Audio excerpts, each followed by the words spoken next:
إلى حضرة النبي مصطفى رسول الله صلى الله عليه وسلم وكافة الأنبياء والمرسلين ولجميع المسلمين والمسلمات والمؤمنين والمؤمنات كرام الفاتحة. أعوذ بالله من الشيطان الرجيم. بسم الله الرحمن الرحيم.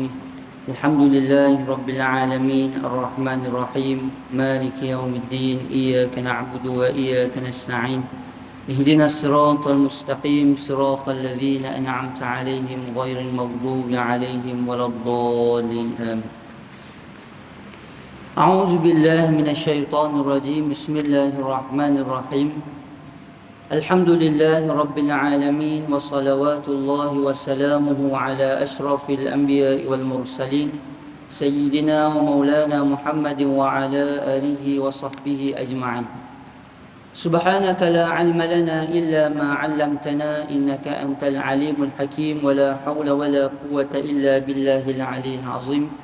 ولا حول ولا قوة إلا بالله العلي العظيم. ولا حول ولا قوة إلا بالله العلي العظيم.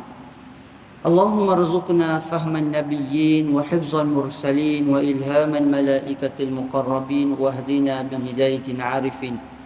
اللهم افتح علينا حكمتك وانشر علينا من خزائن رحمتك يا أرحم الراحمين. Assalamualaikum warahmatullahi ta'ala wabarakatuh.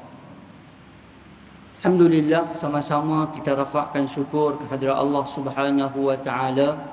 Dengan izin limpah kurnia rahmat kasih sayang daripada Allah, dapat sama-sama kita berhimpun pada pagi ini. Mudah-mudahan pertemuan perjumpaan kita akan dirahmati dan diberkati oleh Allah Subhanahu wa taala insya-Allah. Insya-Allah pada pagi ini kita akan menyambung pengajian kitab kita, iaitu kitab 40 hadis Nabi Muhammad sallallahu alaihi wasallam bercerita mendidik umat di taman kisah. Yang mana pada pagi ini insya-Allah kita akan menyambung siri ataupun kisah berkaitan dengan Nabi Daud alaihi salam. Yang mana pada pertemuan yang lalu, seingat saya kita dah cerita panjang lebar bagaimana permulaan timbulnya Nabi Daud alaihi salam. Kita cerita pada pertemuan yang lalu kisah yang cukup terkenal, kisah yang Allah rakamkan dalam Al-Quran, iaitu kisah peperangan di antara Bani Israel yang dipimpin oleh satu orang lelaki yang bernama Talut, dan berperang dengan tentera yang dipimpin yang bernama Jalut. Kita dah sebut, kita dah cerita panjang lebar bagaimana timbulnya Nabi Daud alaihi salam hasil daripada peperangan itu. Baik. Kalau dalam bahasa kita lah ni tuan-tuan, dalam bahasa kita ataupun dalam kitab perjanjian lama ataupun perjanjian baru dulu ni, sama ada kitab Taurat ataupun dalam kitab Injil, ada disebutkan juga cerita tentang Talut dan juga cerita tentang Jalut ni. Kalau Talut itu nama dia lebih dikenali dengan nama Paul. Kalau nama Nabi Daud itu dikenali dengan nama David, tapi nama Talut dengan nama Paul. Ni kalau tuan-tuan buka dalam kitab Bible ataupun versi kitab yang dirujuk oleh orang-orang Yahudi ataupun orang Nasrani, orang Kristian, memang ada disebut kisah ini. Cuma versi yang disebut ataupun apa yang dicedok diambil daripada mereka ni, kebanyakannya ada banyak perubahan. Banyak perubahan tak seperti mana disebutkan di dalam Al-Quran. Baik. Tuan-tuan, Nabi Daud alaihi salam adalah satu orang hamba Allah yang Nabi kita Nabi Muhammad sallallahu alaihi wasallam banyak menyebutkan tentang baginda. Nabi banyak menceritakan tentang baginda Nabi Daud alaihi salam sebagai contoh kepada sahabat-sahabat Nabi, sebagai mengambil ibrah, sebagai mengambil iktibar daripada bagaimana Nabi Daud alaihi salam ini dalam beberapa hal. Tuan-tuan, dalam Al-Quran Allah Subhanahu wa taala sebut nama Nabi Daud alaihi salam sebanyak 16 kali. Nama Nabi Daud alaihi salam Allah sebut berapa kali? 16 kali. Bermakna Nabi Daud alaihi salam ini juga di antara nabi yang banyak yang Allah Subhanahu wa taala ceritakan berkaitan dengan Nabi Daud alaihi salam. Baik, dalam Al-Quran ataupun dalam beberapa hadis Allah Subhanahu wa taala ceritakan beberapa keistimewaan dan beberapa keutamaan kepada Nabi Daud alaihi salam. Antaranya yang Allah sebut yang telah kita bacakan pada pertemuan yang lalu, Allah Taala kata wa qatala Daud Jaluta wa ataynahu wa atahu Allahul mulka wal hikmah. Allah Taala sebut dan telah membunuh Nabi Daud alaihi salam itu seorang lelaki yang bernama Jalut. Jalut dibunuh oleh Nabi Daud alaihi salam. Wa atahu Allahul mulk, dan Allah Subhanahu wa taala berikan kepada Nabi Daud alaihi salam kerajaan. Kita sebut dah pertemuan yang lalu, Nabi Daud antara satu-satunya nabi keturunan daripada Bani Israel yang dia bukan sekadar nabi tetapi dia juga seorang pemerintah, seorang raja. Kan kita cerita dalam pertemuan yang lalu daripada kalangan Bani Israel ini ada yang main menjadi raja, dia bukan nabi. Ada yang main menjadi nabi, dia bukan raja. Tetapi Nabi Daud, dialah seorang nabi, dia jugalah seorang raja. Ini hebatnya yang Allah kurniakan kepada Nabi Daud. Wa'allamahu mimma yasha, dan kami mengajarkan wal hikmah, kami memberikan kebijaksanaan kepada Nabi Ibrahim, kepada Nabi Daud. Wa'allamahu mimma yasha, dan kami mengajarkan apa yang dia kehendaki. Walaula daf'ullah, dan Allah Subhanahu wa taala tidak melindungi sebahagian manusia dengan sebahagian yang lain. Ini Allah Subhanahu wa taala sebut tentang Nabi Daud alaihi salam di dalam Al-Quran. Kemudian Allah Subhanahu wa taala cerita lagi kelebihan Nabi Daud. Nabi Daud ini tuan-tuan, satu orang manusia yang dia ini makan daripada titik peluh dia sendiri, daripada jerih payah dia sendiri yang Allah sebut dalam Al-Quran. Allah Ta'ala kata walaqad atayna Dawuda minna fadla, dan sesungguhnya kami telah berikan kurnia kepada Nabi Daud itu, iaitu apa dia? Minna fadla, kami kurniakan kelebihan kepada Nabi Daud. Apa dia? Ya jibalu awabi ma'ahu wat-tayr. Ketika mana Nabi Daud alaihi salam bertasbih, burung dan juga gunung-gunung turut sama ikut Nabi Daud bertasbih. Tuan-tuan, ini hebatnya Nabi Daud alaihi salam. Nabi Daud ketika dia bertasbih, tuan-tuan, tasbih Nabi Daud ni diikuti oleh burung-burung dan juga gunung ganang. Wallahu alam bagaimana keadaan dia. Ada yang mengatakan hanya Nabi Daud saja yang mendengar. Ada juga yang mengatakan bukan sekadar Nabi Daud, bahkan manusia lain juga mendengar burung-burung dan juga gunung-gunung ini bertasbih ketika mana Nabi Daud alaihi salam bertasbih. Wa alanna lahul hadid. Kelebihan yang ketiga yang Allah kurniakan kepada Nabi Daud, Nabi Daud ini dia dilembutkan, dilunakkan besi. Tuan-tuan, Nabi Daud ni pegang besi serupa pegang retah. Kan? Kita retah kan, kita buat bentuk apa? Kita kata apa? Istilah dia tu. Origami. Kan, buat bentuk, buat bentuk loaf, buat bentuk angsa kan. Orang duk buat bentuk macam-macam daripada retah. Nabi Daud alaihi salam dia buat bentuk-bentuk ni daripada apa? Daripada besi. Dia bentukkan segala macam bentuk itu daripada besi. Sehingga kan dalam beberapa kisah ketika mana Nabi Daud alaihi salam menjadi raja, Nabi Daud tidak makan daripada harta kerajaannya, melainkan dia makan daripada harta pembuatan besi yang dia buat, yang dia kerja, yang dia meniaga. Ini Nabi Daud alaihi salam. Nabi Daud dia boleh lentok, lendik, lembutkan besi sehingga jadi besi itu apa benda yang dia nak buat dia boleh jadi. Dan Nabi Daud alaihi salam dalam tafsir telah berkata, Qatadah sebut apa? Nabi Daud adalah manusia pertama yang menciptakan baju besi dalam keadaan sempurna. Dan Allah Subhanahu wa taala juga sebut dalam Al-Quran. Allah Taala kata, "Ani'mal sabighati wa qaddir fis-sar."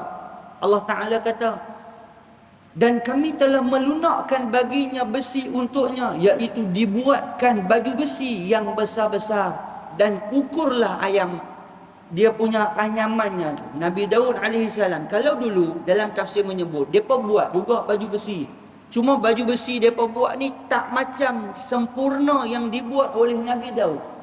Depa buat baju besi depa ni sekadar macam tampan di depan je, tampan depan, tampan belakang. Tapi Nabi Daud alaihissalam buat besi ni, buat baju ni, dia sulam besi yang halus-halus sehingga menjadi bentuk seolah-olah seperti mana baju, sehingga tidak boleh besi lain menembusi baju besi yang dibuat oleh Nabi Daud. Kalau baju besi depa buat selain pada Nabi Daud buat ni, barangkali ada yang lembut, ada yang lembek, ada yang kecil, ada yang terlampau berat, ada yang dia tak menepati spek macam mana yang dibuat oleh Nabi Daud. Sempurnanya besi baju Nabi Daud alaihissalam buat ni, sehingga kan baju yang dipakai tu sempurna. Kata dalam tafsir, bila ditusuk dengan pedang tu sampai boleh tumpul. Pedang tu boleh tumpul bila kena baju besi yang dibuat oleh Nabi Daud alaihissalam. Dan tuan-tuan, dengan baju besi inilah Nabi Daud membekalkan kepada semua tentera-tentera dia. Baju besi handmade, baju besi daripada buatan tangan Nabi Daud alaihissalam sendiri. Begitu. Kemudian tuan-tuan, Nabi Daud alaihissalam juga, Nabi kita Nabi Muhammad sallallahu alaihi wasallam selalu memberi contoh berkaitan dengan ibadat Nabi Daud alaihissalam. Tuan-tuan, antara kelebihan Nabi Daud alaihissalam adalah Nabi Daud alaihissalam ini orang yang dia sentiasa beribadah kepada Allah Subhanahu wa taala, bersyukur kepada Allah Subhanahu wa taala, tidak kenal pada waktu susah ataupun waktu senang, waktu sikit ataupun waktu banyak. Itu kelebihan yang Allah bagi kepada Nabi Daud. Tuan-tuan, sehingga kan dalam Quran Allah Taala sebut apa? Allah Taala cerita tentang Nabi Daud alaihissalam ini, dia sentiasa bersyukur kepada Allah. Sebab itu ketika Nabi ceritakan tentang kelebihan ataupun tentang ibadah Nabi Daud alaihissalam, satu orang sahabat Nabi, iaitu Abdullah bin Amr bin As. Abdullah bin Amr bin As, dia cerita ataupun dia berdialog dengan Nabi sallallahu alaihi wasallam. Abdullah bin Amr bin As, ketika mana Nabi sallallahu alaihi wasallam sebut tentang satu kelebihan beribadah, Nabi sebut, Nabi kata tidak ada puasa yang lebih baik berbanding puasa Nabi Daud alaihissalam.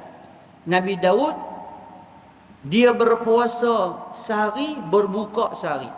Tuan-tuan, Abdullah bin Amr bin As, bila dia dengar tentang ibadat-ibadat yang Nabi cerita, tuan-tuan, dia semangat. Dia sebut kepada orang ramai, dia kata, wallahi la asumannan nahar. Dia kata wallah, dia kata demi Allah, aku akan puasa setiap hari dan aku akan bangun semayang setiap malam. Dia kata waktu malam aku akan sentiasa semayang malam, aku tak tidur. Waktu siang aku akan berpuasa setiap hari. Dia kata bila jadi macam tu, faqultu, bila jadi macam tu, berita sampai kepada Nabi. Nabi tanya kepada dia, betul ke aku dengar hang kata hang nak puasa setiap hari, setiap malam hang nak semayang, bangkit malam sampai tak mau nak tidur-tidur? Kata sahabat Nabi, kata Abdullah bin Amr ni, dia kata ya, betul, aku akan buat macam tu, dia kata. Kemudian bila Nabi dengar macam tu, Nabi kata fa innaka la tastati'. Nabi kata, wahai Abdullah bin Amr, kamu tidak akan mampu buat macam tu. Kamu tak boleh, kamu takkan mampu buat macam tu. Nabi tahu, Nabi kenal. Nabi kata kamu tak mampu buat macam tu. Bila dia dengar macam tu, maka Nabi pun sebut lagi. Nabi kata yang lebih baiknya kamu buat macam mana? Nabi kata, aku sendiri, Nabi kata, yang lebih baiknya kamu buat macam mana? Fasum wa aftir, kamu puasa, kamu buka. Wa qum wa nam, kamu juga bangun dan kamu juga tidur. Janganlah ingat nak puasa saja straight sampai tak mau nak buka-buka, sampai tak ada hari langsung yang tak buka puasa, ataupun tak ada hari langsung yang kamu tak puasa. Janganlah kamu bangkit saja daripada tidur tu, ataupun kamu hidupkan malam sampai kamu tak mau tidur. Badan kita ada hak. Kita ada benda yang kita kena buat pada badan kita. Begitulah. Kemudian Nabi bagi cadangan idea kepada Abdullah bin Amr bin As. Tuan-tuan, Nabi bagi cadangan. Nabi kata macam ni. Lah ni apa kata? Kamu berpuasa wasum minasyahri salasata ayyam. Nabi kata lah ni macam ni. Apa kata kamu puasa 3 hari dalam sebulan? 3 hari dalam sebulan bila tuan-tuan? Puasa hari putih. 13, 14, 15. Puasa hari putih. Ada yang kata 14, 15, 16. Puasa hari putih. Bila dia dengar macam tu, dia kata, ya Rasulullah, dia kata, aku boleh buat lebih baik daripada tu. Boleh tak bagi cadangan lain, sebab saya boleh buat lebih baik daripada tu, kata Abdullah bin Amr. Maka Nabi pun cadang kepada dia. Nabi kata, kalau macam tu, fasum yauman wa aftiru yaumain. Nabi kata kalau macam tu, kamu puasa sehari, kamu buka 2 hari. Dia boleh macam tu tuan-tuan. Puasa sehari, buka 2 hari. Puasa sehari, buka 2 hari. Maksudnya setiap 2 hari kamu tak puasa, sehari kamu akan puasa. Katalah kita puasa hari ni hari Sabtu, Ahad, Isnin tak puasa, Selasa puasa, Rabu, Khamis tak puasa, Jumaat puasa. Selang 2 hari, selang 2 hari. Boleh macam tu. Kata Nabi, begitu juga boleh. Kamu boleh berpuasa dalam keadaan macam tu. Apa jawapan Abdullah bin Amr? Dia kata, ya Rasulullah, aku boleh buat lebih baik daripada tu. Aku boleh buat lebih baik daripada tu. Maka Nabi pun sebut, Nabi kata, fasum yauman wa aftiru yauman. Kalau macam tu, kamu puasa yang macam ni.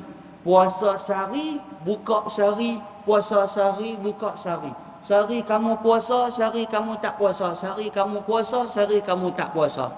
Nabi kata, fadzalika siyamu Daud. Nabi kata, dan begini adalah puasa Nabi Daud alaihi salam, wa huwa afdalus siyam.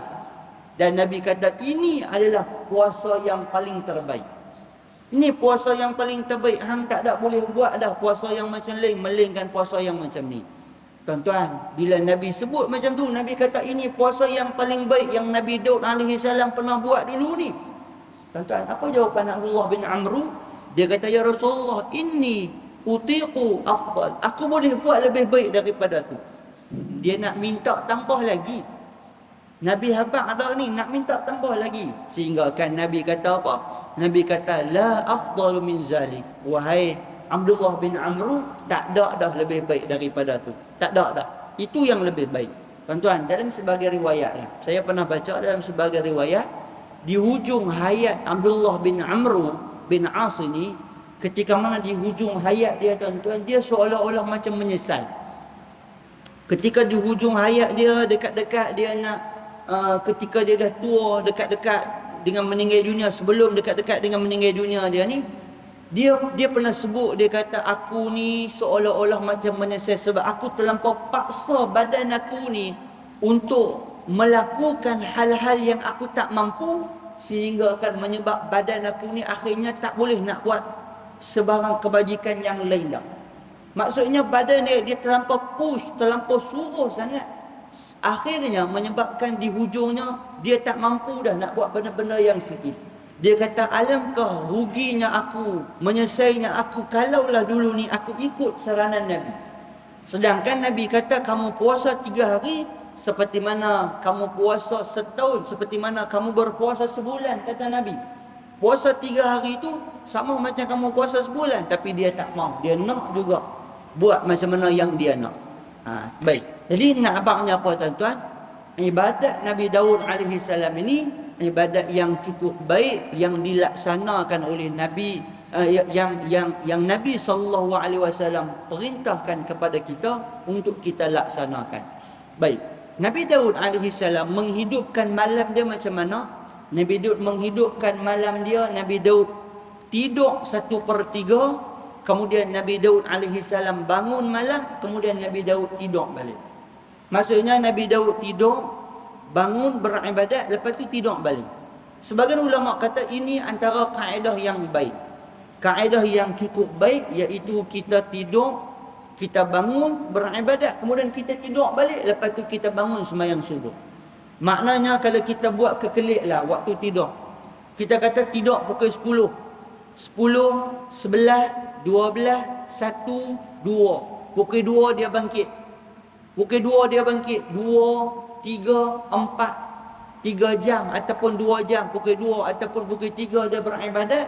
3, 4, 5, 6 ataupun sampai dekat pukul 5, 3 jam balik dia tidur, lepas tu dia bangkit.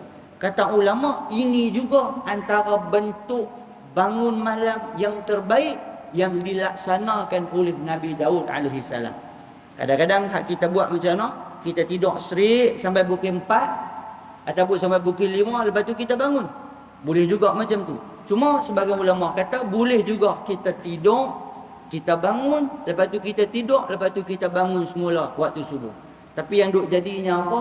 Bangun qiyamul lail, lepas tu dengan sekali tidur balik, sekali dengan subuh-subuh terak. Duk jadi dah selalu begitu. Bangkit bukan tak bangkit, lepas tu dia tidur balik, tidur kali dengan subuh-subuh jaga-jaga pukul 9. Yang duk jadi selalu macam tu. Jadi benda tu berdasarkan kebiasaan lah. Kita kena latih menjadi rutin macam tu. Baik. Dalam Quran, Allah Subhanahu wa taala cerita juga tentang kelebihan Nabi Sulaiman alaihi salam berkaitan dengan mengadili, menghakimi sesuatu perkara. Sehingga kan Allah Subhanahu wa taala sebut dalam Al-Quran kisah, ada 2 kisah yang kita nak sebut sebelum kita nak baca hadis yang kita nak sebut pada pagi ini. Baik. Dalam Quran Allah Subhanahu wa taala cerita tentang kisah bagaimana Nabi Daud alaihi salam ni melaksanakan ataupun buat hukuman sesuatu perkara. Baik. Dalam Quran Allah Taala cerita ayat yang tuan-tuan semua hafal, ayat yang saya kira tuan-tuan semua pernah dengar apa dia? Fafahamnaha Sulaiman. Ayat tu Allah Taala cerita tentang kelebihan Nabi Sulaiman lebih daripada Nabi Daud. Tetapi Allah Subhanahu wa taala cerita ayat sebelum tu sebab ada satu cerita. Nabi Daud alaihi salam, wa Daud wa Sulaiman idh yahkumani fil harthi. Allah Taala kata dan sebutlah kisah tentang Nabi Daud dan Nabi Sulaiman. Nabi Sulaiman siapa dia? Anak Nabi Daud alaihi salam. Mewarisi kenabian, juga mewarisi dia juga mewarisi kerajaan yang diberikan Allah kepada Nabi Daud, diwarisi kepada Nabi Sulaiman. Idh yahkumani fil harsi. Ketika mereka berdua menghukumkan mengenai tanaman-tanaman semasa ia dirosakkan oleh kambing kaumnya. Baik. Cerita dia, ada satu cerita berlaku zaman Nabi Sulaiman. Ketika mana Nabi Sulaiman jadi raja, jadi pemerintah, ada orang kampung main mengadu. Seorang pemilik kebun dia main mengadu, dia kata Nabi Sulaiman, wahai raja, wahai tuan, saya ni ada kebun, tapi kebun saya ni dirosakkan oleh ghanam, oleh seorang pemilik kambing, oleh kambing-kambing yang dia ni ada tuan dia. Kambing-kambing ni main rosakkan tanaman saya. Maka Nabi Daud kata apa? Wahai pemilik binatang, wahai pemilik kambing, kamu mesti bayar ganti rugi kepada pemilik tanaman. Dia ada kebun, dia ada pokok-pokok, kambing hang dah makan pokok kawan ni, macam mana nak buat? Maka Nabi Daud pun kata apa? Nabi Daud kata lah ni macam ni. Kamu mesti bagi ganti rugi kepada tuan tanaman ini dengan kamu bayar berbentuk apa dia? berbentuk daripada kambing-kambing yang kamu ada ni, kamu mesti bagi kepada tuan tu. Maksudnya bayarlah. Kawan tu ada kambing banyak tu je. Kawan tu bukan ada kambing banyak, dia ada kambing pun kambing tu je. Kalau kita kata ada dua ekor kambing tu je yang dia ada, nak dibayar kepada kawan hak ada tanaman ni. Tuan-tuan, bila jadi macam tu, Nabi Sulaiman alaihi salam dia ada jawapan dia. Ini yang kata hebat Nabi Sulaiman. Nabi Sulaiman ni dia ada pandangan lain, dia ada keputusan lain, dia ada jawapan lain. Apa jawapan Nabi Sulaiman? Nabi Sulaiman kata macam ni. Apa kata tanaman kekal tanaman dia, binatang kekal binatang kawan yang merosakkan tanaman, tetapi kawan yang merosakkan tanaman yang binatang-binatang dia ni mai ternak di kebun kawan ni lah yang tolong jaga, tolong bela. Dan kamu yang merosakkan tanaman, tuan yang merosakkan tanaman ni, kamu baiki balik, tanam balik pokok-pokok yang telah rosak, yang telah hilang ataupun yang binatang kamu telah makan, kamu buat balik bagi elok.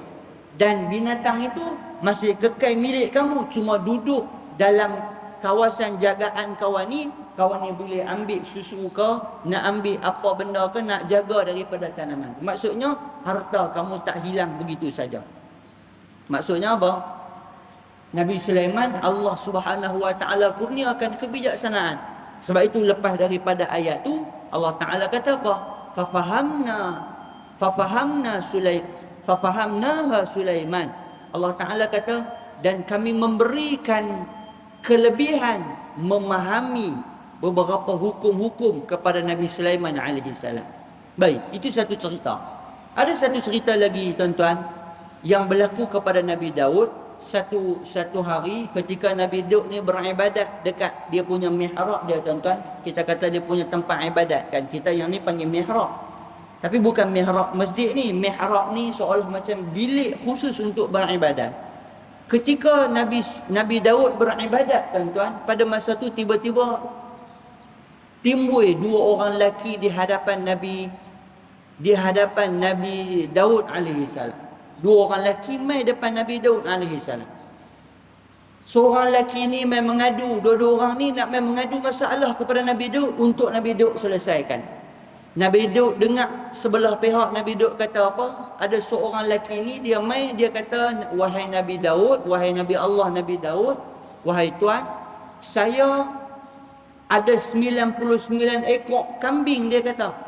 Saya ada 99 ekor ternakan, 99 ekor kambing, dia kata. Dan daripada kambing itu saya ambil. Adik saya pula belah sekor, dia kata. Adik saya pula belah sekor.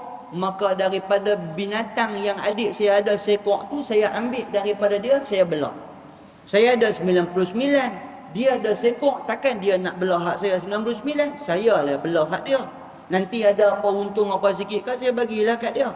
Tuan-tuan, tiba-tiba yang berlaku sebaliknya. Nabi Daud alaihi salam tak dengar sebelah pihak. Dia hanya dengar sebelah pihak aja, tak dengar sebelah pihak lagi yang lain. Tuan-tuan, pada masa tu tiba-tiba dua orang lelaki tu hilang serta-merta. Maka sedarlah Nabi Daud alaihi salam, dia seolah-olah melakukan kesalahan. Dia seolah-olah melakukan kesalahan. Sehingga kan Allah Subhanahu wa taala sebut ketika mana Nabi Daud alaihi salam duduk di mihrabnya tu, iz daqalu Dauda fa farigha ala Dauda fa farigha minhum qalu la taqaf qasmani bagha ba'duna ala ba'din fahkum bainana bil haqq. Ni Allah Taala cerita hak yang ayat yang saya sebutkan tadi ni. Wa hadha akhi lahu 99 na'jatan waliya na'jatun wahidatun.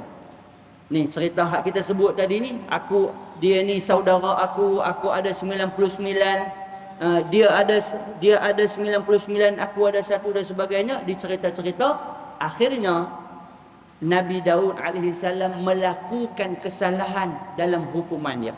Salah Nabi Daud apa? Bukan salah tentang memberi hukuman tu, itu satu bab. Salah Nabi Daud apa dia? Salah pasal tak dengar kedua-dua belah pihak. Tuan, itu penting. Kita nak mengadili sesuatu benda, kena dengar dulu kedua-dua belah pihak. Walaupun sebelah pihak tadi ni seolah-olah kita rasa macam betul dah. Kawan hak seorang tadi ni, binatang dia hak satu tadi ni, dia pergi mengadu dengan Nabi Daud. Dia kata, aku ada satu, abang aku ada 99, abang aku ambil hak satu ni, bawa pergi kat dia, sehingga aku ni seolah-olah dizalimi. Nabi Daud kata, wahai abang, hang lah salah kepada adik hang ambil binatang. Terus Nabi Daud jatuhkan hukum. Sedangkan Nabi Daud kena dulu dengar daripada abang dia, itu yang betul. Sehingga kan Allah Subhanahu wa taala sebut faghfarna lahu zalik. Nabi Daud beristighfar, bertaubat kepada Allah Subhanahu wa taala, sehingga kan Allah Subhanahu wa taala kata faghfarna lahu zalik. Allah Subhanahu wa taala memberi keampunan kepada Nabi Daud alaihi salam. Baik. Hadis yang kita nak cerita pagi ini tuan-tuan, hadis yang cerita berkaitan dengan juga bagaimana Nabi Daud menjatuhkan hukuman, kemudian dibantu pula keputusan itu oleh Nabi Sulaiman alaihi salam. Baik, kita terus pada terjemahan hadis. Daripada Abu Hurairah radhiyallahu anhu, hadis yang ke-19 muka surat 76. Daripada Abu Hurairah radhiyallahu anhu berkata Rasulullah sallallahu alaihi wasallam bersabda. Kata Nabi sallallahu alaihi wasallam, Nabi sebut, Nabi kata ada dua orang perempuan, seorang tua dan seorang lagi muda, yang sedang bersama dengan bayi lelaki masing-masing. Tiba-tiba datang seekor serigala melarikan seorang bayi mereka. Ibu kepada bayi yang dilahirkan itu berkata, serigala melarikan anak engkau, bukan anak aku. Cerita dia lagu mana? Nabi kata zaman Nabi Daud ada dua orang mak. Seorang mak ni tua, seorang mak ni muda, tapi dua-dua ada anak kecil. Nak jadi cerita, mereka ni barangkali letak anak tu dekat-dekat kah macam mana kah sambil duk buat kerja. Tengok-tengok masa tengah buat kerja, serigala main, angkut bawa pergi makan makan satu daripada anak dua ni. Ada dua anak tu, makan satu. Bila jadi macam tu, dua-dua orang ni duk lawan kata, anak hang yang kena makan bukan anak aku. Kawan ni pula kata, anak hang yang kena makan bukan anak aku. Dua-dua orang kata macam tu. Hak mak muda kata apa? Bukan hak yang kena makan ni bukan anak aku tapi anak hang. Hak yang kena makan ni bukan anak aku ni anak. Macam itulah dia lawan bertengkar depa dua ni. Baik. Ibu ini menjawab, bukan, serigala melarikan anak engkau. Kemudian mereka berdua pergi bertemu dengan Nabi Daud. Oleh kerana tak selesai masalah. Hak kawan ni kata hak tinggal ni anak aku, hak kau ni kata hak tinggal ni anak aku, hak serigala awak lari tu anak hang, hak serigala awak lari ni anak hang, macam tu. Maka dia pergi dekat Nabi Daud alaihi salam. Masa tu Nabi Daud lah raja, Nabi Daud lah pemerintah pada masa tu. Nabi Daud mengadili kes perebutan anak itu dan memutuskan anak itu menjadi milik ibu tua. Bila Nabi Daud dengar, Nabi Daud kata, lah ni macam ni. Lah ni anak ini berikan kepada mak ibu yang tua. Berikan kepada ibu yang tua. Baik, jadi dapatlah jawapan dia, keputusan dia. Bila pergi jumpa dengan Nabi Daud, keputusan dia apa? Anak tadi itu milik kepada mak yang tua ni, mak yang besar ni. Kemudian mereka berdua bertemu pula dengan Nabi Sulaiman. Mereka tak puas hati, pergi pula berjumpa dengan Nabi Sulaiman. Tuan-tuan, Nabi Sulaiman anak raja masa tu, anak Nabi Daud alaihi salam, putra mahkota, anak Nabi Daud. Mereka pergi berjumpa pula dengan Nabi Sulaiman alaihi salam dan mereka menceritakan kes mereka kepadanya. Mereka ceritalah, kami pergi duduk satu tempat, kami letak dekat-dekat, tiba-tiba mai binatang ambil satu orang budak, mai ambil satu orang bayi, dan ni kami tak tahulah mana satu bayi kami. Kami tak tahulah mana satu anak kami. Lantas Nabi Sulaiman alaihi salam berkata, berikan kepada aku sebilah pisau. Nabi Sulaiman kata, lah ni macam ni, dia kata, lah ni macam ni. Lah ni, wak mai kat aku pisau, dia kata. Wak mai kat aku pisau. Aku ingin membelah anak ini untuk kamu berdua. Nabi Sulaiman kata, wak mai pisau, aku nak belah anak ni jadi dua. Nak belah anak ni jadi dua, bagi separuh-separuh. Hang ambil setengah, hang ambil setengah. Ada orang berebut sangat. Kawan ni mengaku kata hak dia, kawan ni mengaku kata hak dia, lah ni macam ni. Ambil kerak dua, lepas tu bagi seorang sebelah. Hang ambil sebelah, hang ambil sebelah. Macam tu. Kemudian bila dengar macam tu, ketika itu ibu yang muda berkata, janganlah kamu bertindak begitu. Semoga Allah merahmati kamu. Sebenarnya anak ini adalah anak dia. Lalu Nabi Sulaiman memutuskan anak itu adalah anak kepada perempuan yang muda itu. Mak hak muda ni bila dengar kata anak dia tu nak kena potong dua, nak kena kerat dua, takkanlah seorang mak tergamak nak tengok anak dia kena potong. Maka mak hak muda ni kata, daripada anak aku mati, lebih baik aku boleh tengok anak aku besar depan mata aku, walaupun bukan dalam jagaan aku. Mak muda ni kata, tak apa dah, kalau macam tu ambillah budak ni, biar budak ni duduk dengan perempuan ni, biarlah perempuan ni jaga, walaupun aku terpaksa menelan pahit sebab ini adalah anak aku, tapi walau nak kena potong macam tu, tak apa, ambil lah. Seolah-olah macam tu lah. Maka Nabi Sulaiman alaihi salam pun kata, sebenarnya yang ni lah mak dia. Takkanlah seorang mak yang tua ni pula tak ada berasa apa pun. Potong bilah, bukan anak aku. Bukan anak aku, potong bilah. Hak mak muda ni dia bersungguh-sungguh pula nak pertahankan. Maka Nabi Sulaiman kata apa? Inilah mak kepada budak itu. Kata Abu Hurairah radhiyallahu anhu, demi Allah, sama sekali tidak pernah mendengar perkataan as-sikin. Dan dalam hadis ada sebut as-sikin yang bererti pisau yang digunakan dalam percakapan. Sebelum ini kami menyebutnya dengan perkataan al-mudiyatu. Zaman kata Abu Hurairah, dulu ni kami duk dengar perkataan pisau, digunakan pisau itu mudiyah, digunakan dengan mudiyah. Tapi hari ni Nabi sebut satu perkataan baru, iaitu sikin, pisau. Sikin, pisau. Baik, keterangan hadis. Berkata tuan kitab kita, Nabi Daud alaihi salam memutuskan hukuman bahawa anak itu milik yang tua kerana melihat pada zahirnya hujah ibu tua itu lebih kuat daripada hujah ibu yang muda. Nabi Sulaiman ni dia bagi hukuman ataupun dia memutuskan hukuman tu berdasarkan siapa yang bercakap. Kan? Seorang hakim dia nak memutuskan kes yang dia tengok tu betul ataupun salah berdasarkan apa hujah yang dibawakan. Sama ada pendakwa raya ataupun seorang lagi. Tak kira siapa pun yang bercakap, hakim memutuskan mengikut kepada bukti, mengikut kepada siapa yang pandai bercakap lagi. Ibu tua juga lebih petah berbicara di hadapan Nabi Daud alaihi salam. Oleh kerana mak hak tua ni lebih pandai bercakap daripada mak hak muda, mungkin malu-malu, mungkin dia nak bercakap tak apa reti ke apa di hadapan Nabi Daud, maka menyebabkan mak hak tua ni lah yang memiliki anak tadi tu. Nabi Daud alaihi salam tidak boleh dipersalahkan kerana beliau telah berusaha gigih dalam berijtihad mencari kebenaran. Nabi Daud tak dikira salah sebab Nabi Daud berhukum berdasarkan apa yang Nabi Daud dengar. Tuan-tuan, kita pun macam tu. Kita bila menjatuhkan hukuman, kita tak tahu, barangkali kita menjatuhkan hukuman itu hukuman yang salah. Tetapi kita mendengar berdasarkan apa yang telah dinyatakan, bukti-bukti, sumber-sumber daripada apa yang kita dengar, kita jatuhkan hukuman. Kita pun tak tahu, barangkali orang yang sepatutnya kita jatuhkan kesalahan dia jadi betul, ataupun orang yang tak sepatutnya kita bagi dia betul, dia pula kita jatuhkan kesalahan. Sebab kita menjatuhkan hukuman itu berdasarkan ijtihad. Nabi Daud berdasarkan ijtihad. Dalam Islam, orang yang berijtihad, jika ijtihadnya tepat diberi 2 pahala, jika tidak tepat diberikan 1 pahala.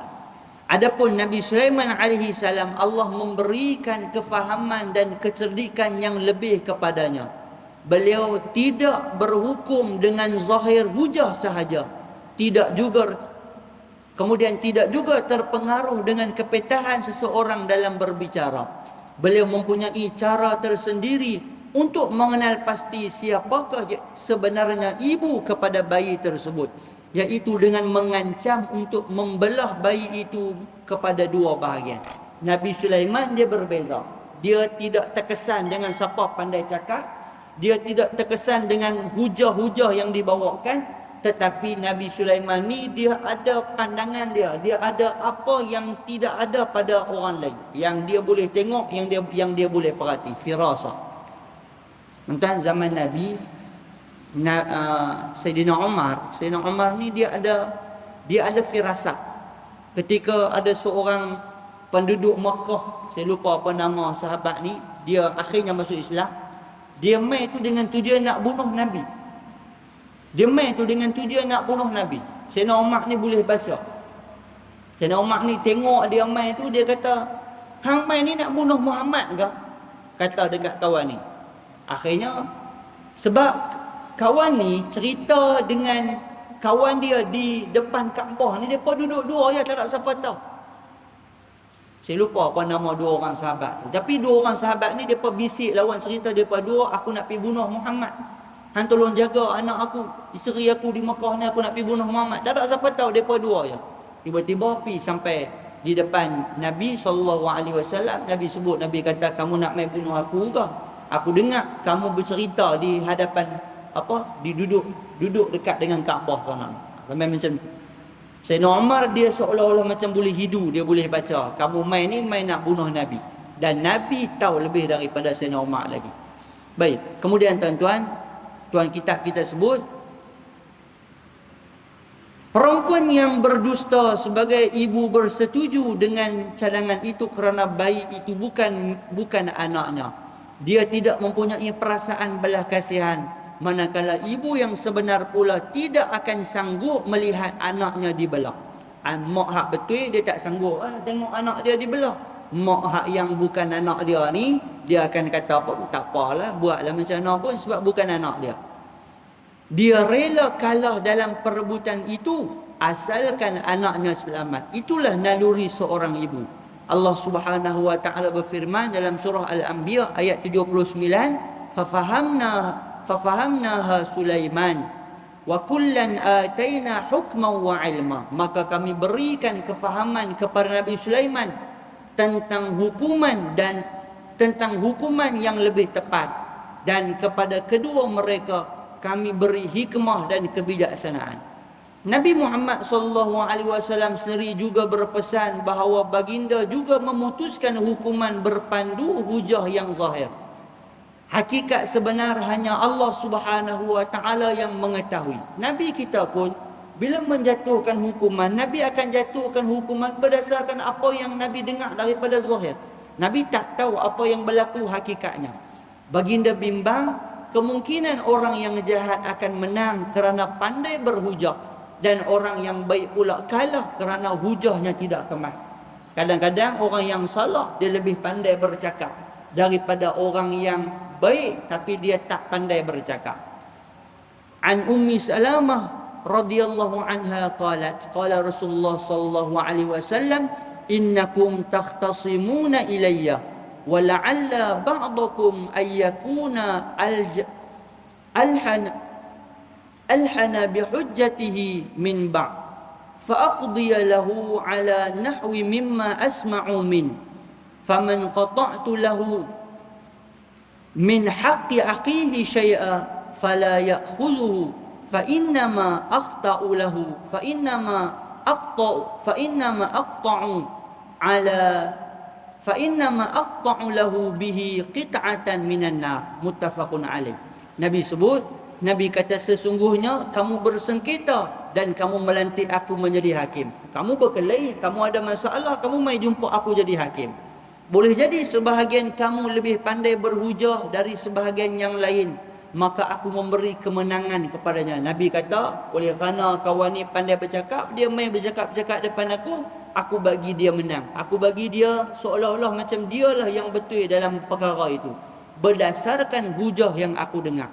Oleh itu Nabi kata, ini ancaman Nabi. Nabi kata, barang siapa yang aku putuskan sesuatu untuknya sedangkan pada hakikatnya ia milik saudaranya, maka janganlah ia mengambilnya. Nabi kata, kalaulah aku putuskan benda tu bukan hak kamu, kamu salah, tapi aku kata kamu betul, kamu jangan ambil. Kamu jangan ambil. Nabi kata, kerana apa? Kerana apa yang aku putuskan untuknya itu adalah qita'atan. Nabi kata, qita'atan minan nar adalah satu potong daripada potongan api neraka. Nabi kata, jaga orang yang bercakap pandai berhujah duduk depan aku bagi kepada dia kemenangan. Orang yang salah aku bagi betul, orang yang betul aku bagi salah. Ingat, Nabi kata, orang yang macam ni kamu ambil satu potong daripada potongan api neraka. Jadi Nabi SAW sangat berpesan untuk sentiasa berlaku adil pertama. Kemudian yang kedua, apabila sekiranya orang yang bercakap, pastikan bercakap benar tentang apa yang telah dia buat supaya dapat dia adili dengan sempurna. Baik, tuan-tuan yang dikasihi dan dirahmati oleh Allah sekalian. Jadi daripada hadis ini boleh kita ambil pengajaran tentang kisah Nabi Daud alaihi salam. Nabi Daud alaihi salam ni banyak pengajaran dia. Kita boleh contohi dalam ibadat Nabi Daud alaihi salam, dalam perbuatan Nabi Daud alaihi salam. Baik. Dan daripada hadis ini juga antara pengajaran yang pentingnya apa? Sekiranya kita nak menjadi seorang hakim, kita ada anak, kita ada kerja, kita jadi tuan, kita jadi bos, adililah sesuatu benda itu dengan penuh keadilan. Jangan melakukan kesilapan, kesalahan. Sebab seorang hakim juga sekiranya dia membenarkan apa yang benar, menyalahkan apa yang salah, itu yang betul. Kita takut dia menyalahkan apa yang benar, membenarkan apa yang salah, maka tempatnya di neraka lah. Na'udzubillah min zalik. Baik, insya-Allah untuk pertemuan akan datang kita akan sambung hadis yang ke-20 dan tuan-tuan kita akan cerita kisah yang panjang berkaitan dengan Nabi Sulaiman alaihi salam. Jadi kita akan masuk pula nanti ini cerita tentang Nabi Sulaiman. Ini cerita dia panjang sebab dia ada beberapa chapter, beberapa babak-babak yang kita akan cerita. Bermula daripada awal Nabi Sulaiman menjadi pemerintah, menjadi nabi, menjadi pemerintah, sampailah hujung hayat riwayat hidup Nabi Sulaiman alaihi salam. Kita akan cerita pada pertemuan yang akan datang insya-Allah. Jadi mudah-mudahan apa yang kita sebut pada pagi ini ada kebaikan, ada manfaat yang sama-sama boleh kita ambil insya-Allah. Mudah-mudahan Allah beri kekuatan untuk sama-sama kita laksana dan kita amalkan. Yang baik datang daripada Allah, yang buruk kelemahan dan kekurangan daripada diri saya. Wallahu subhanahu wa ta'ala a'lam bissawab. Al-Fatihah. A'udzubillahi minasyaitonir rajim. Bismillahirrahmanirrahim. Iyyaka na'budu wa iyyaka nasta'in. Ihdinas siratal mustaqim. صراط الذين أنعمت عليهم. بسم الله الرحمن الرحيم. اللهم استر عيوبنا وعيوب المعلمين عنا ولا تزهي بركة علومهم عنا برحمتك يا أرحم الراحمين. اللهم فقهنا في الدين وعلمنا تأويل. اللهم فقهنا في الدين وعلمنا تأويل. اللهم فقهنا في الدين وعلمنا تأويل. اللهم احسن عاقبتنا في الأمور كلها وأجرنا من خزي الدنيا وعذاب الآخرة. ربنا آتنا في الدنيا حسنة وفي الآخرة حسنة وقنا عذاب النار. صلى الله على محمد وعلى آله وصحبه وبارك وسلم. الحمد لله رب العالمين. السلام عليكم ورحمة الله تعالى وبركاته.